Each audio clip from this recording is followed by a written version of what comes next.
She doesn't say anything. She just drops a few more pieces of fruit into the bag, ties it, and pushes it across the counter. You didn't ask. She didn't explain. And somehow, that's the whole story. This isn't about Korean culture broadly. It's not a guide and it's not a definition.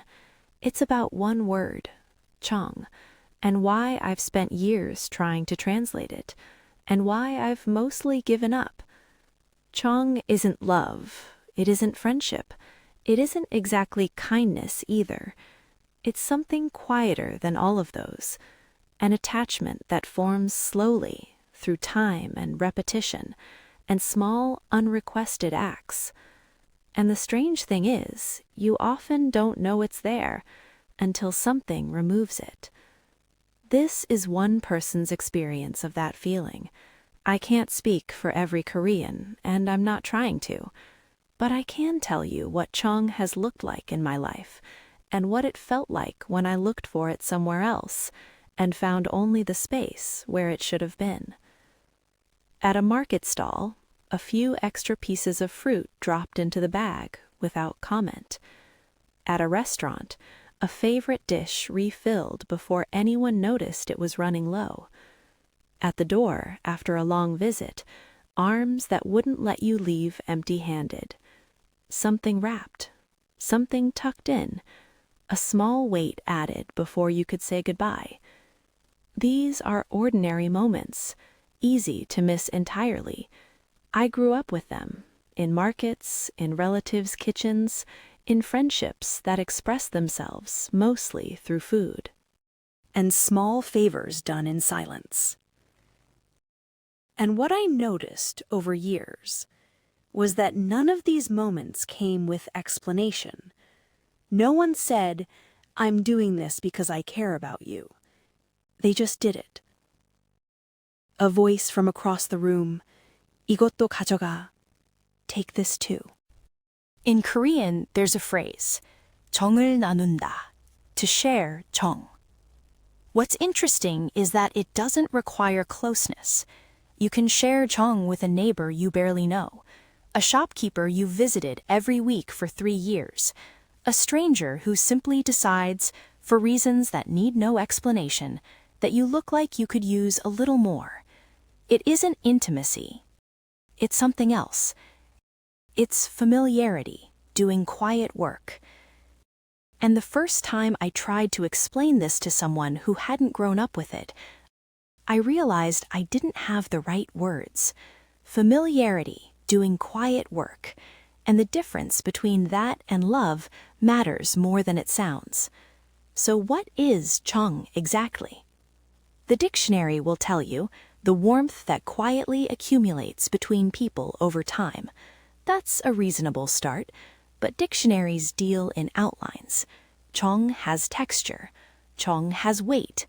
It doesn't arrive. It seeps in, the way water finds its way through stone, slowly, without announcing itself, without asking for permission. You don't decide to feel Chung for someone. You just notice one day that it's there, that it's been building quietly for longer than you realized. Korean scholars have described Chung as a form of relational adhesion, not something you choose, but something that accrues. And what it produces over time is a kind of understanding that doesn't need to be spoken. I'll do this now so you don't have to ask later. Not a transaction, not a favor kept on a ledger somewhere. Just a quiet, ongoing agreement between two people, or even between a person and a place, a routine, a corner of a city visited so many times, it starts to feel like it knows you back. There's no contract, no signature, but when it's working, you feel it, in the portion that's slightly more generous than it needs to be, in the errand done before you thought to mention it, in the door left open just long enough.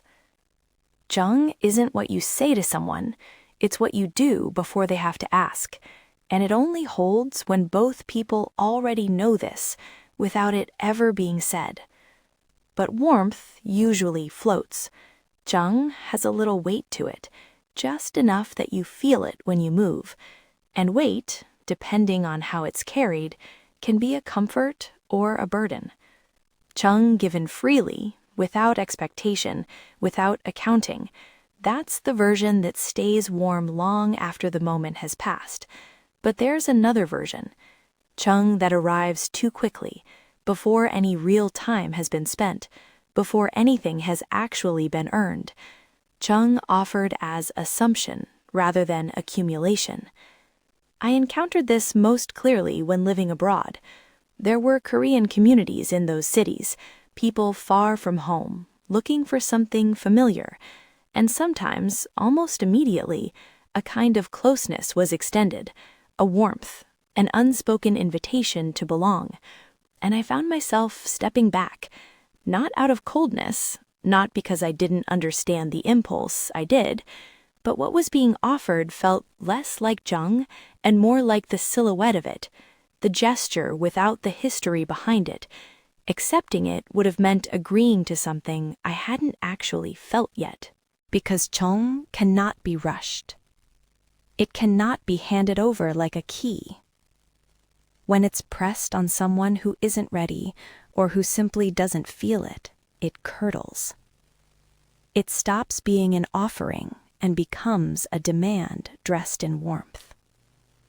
The chung I grew up trusting never announced itself. It didn't need to. It accumulated in the background, unremarked upon, until one day you looked up and realized it had been there all along. Real chung never needs to introduce itself. By the time you notice it, it's already been there a while. I lived abroad for a few years. People were kind, genuinely, consistently kind, helpful and considerate in ways I noticed and valued and still remember. But the air felt different. This isn't a comparison meant to diminish anything. The warmth I found in those years was real. It just had a different quality to it. Clean, perhaps, is the word. Clearly defined. Genuinely, a door held open, directions given willingly. A question asked and meant. Something offered, something received, something completed. There wasn't a residue. And chung? Chung is almost entirely residue. It's the feeling that doesn't finish when the moment does. The warmth that shows up again the following week without being summoned and settles quietly into the day. I've thought about this a lot, and the closest I've come to describing it is this. If the kindness I experienced abroad was a muffin, genuinely good, warm, exactly what it promised to be, then chung is a fudge cake. Denser, richer, the kind of thing that stays with you in a way that has nothing to do with quantity. Nothing was wrong in those years. People were good to me. But there was something I kept reaching for that wasn't there. A texture I'd grown up with that I hadn't known to name until its absence made the name necessary. Something was missing, and distance taught me, finally, what to call it. Chung, for me, has always been the axis. Not just something I received, though I did, in abundance, in ways I'm still learning to fully appreciate, but something I try to carry into the way I move through the world. The person on the bus carrying more than they can manage, the friend who lives alone and might not say so directly, the stranger who pauses at a corner, just slightly lost. These are not opportunities for grand gestures. Chung was never grand. It was always quiet, always particular, always about the person directly in front of you. Not an idea of helpfulness, but an attention to this specific person in this specific moment. A small insistence that they are seen. And that's the version of chung I hold on to. Not the kind that comes with expectations attached, or that uses a shared background as shorthand for an intimacy that hasn't been built. Cheng isn't inherited. It can't be claimed, but it can be practiced. In the extra minute given, in the thing done before it's asked for, in the quality of attention that says, without words, because Cheng rarely uses them, I notice you. I've got you. That's what it comes back to, I think. Not love, though love can hold it. Not friendship, though friendship is one of the places it lives most comfortably. Something older than both. Something quieter. A way of being present that doesn't need a name, until you try to carry it somewhere it's never been, and realize, for the first time, what you've been speaking all along. I never thanked anyone for Cheng. Not formally. You don't, that's not how it works. Gratitude in that form would break the spell of it. Cheng survives precisely because nobody makes a ceremony of it. So you carry it instead. I've been carrying it. It's getting rarer, I think, or at least harder to find in the same form.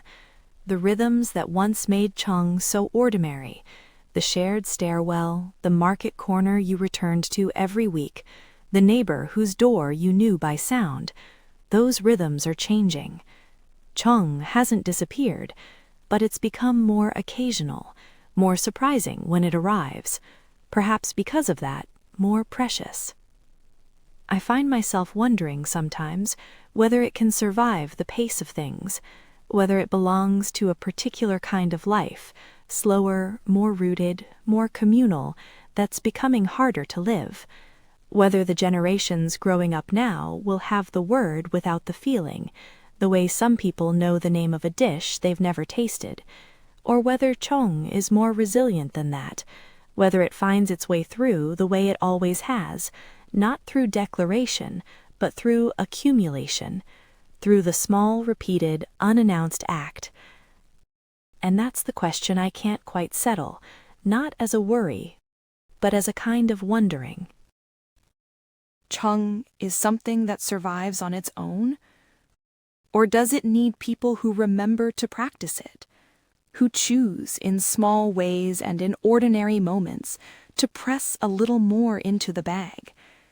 I don't have an answer, but I still feel it, in unexpected corners of ordinary days, in the gesture that arrives before I've thought to ask, in the quality of attention that needs no explanation, asks for no acknowledgement, and leaves a warmth that doesn't quite fade.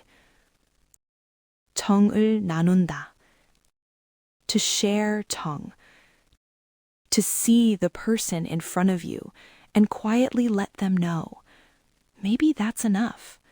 Maybe that's everything.